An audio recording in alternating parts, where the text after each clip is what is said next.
Hi, welcome back to the channel. We have this question on inequalities and it wants us to find the real number x which satisfies this inequality. Now, many students get confused because of the inequality sign, but you don't have to get confused or scared. Just treat it like a normal equation. Let's get started.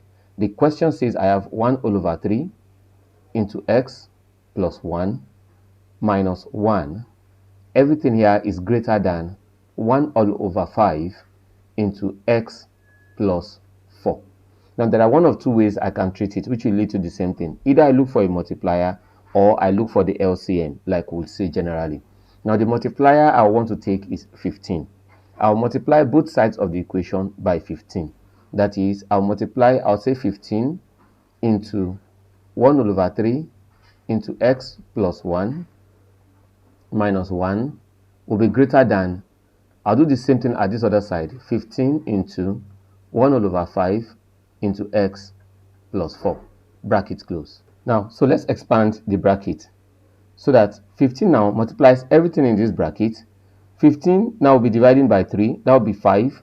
Here will be 5x plus 5 minus 15 times 1, that will be 15, is greater than, now 15 again multiplied by 1 over 5, that will be 3. Opening this bracket, I'll have 3x plus 12. Now let's collect like terms so that 5x now minus 3x, 3 is coming to the other side to become negative, will be greater than 12. 5 will go to the other side to become negative, that's minus 5. And 15 minus 15 will go to the other side to become what? Plus 15. So that 5x now minus 3x, that's 2x, will be greater than 12 minus 5, that's 7. And 7 plus 15, that's 22. That's 22.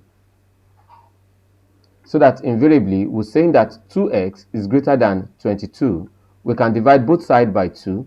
Now divide this side by 2, divide this side by 2. 2 here is 1, 2 here is 1. 2 here is 1, and 2 in 22 is 11. So that x is greater than 11.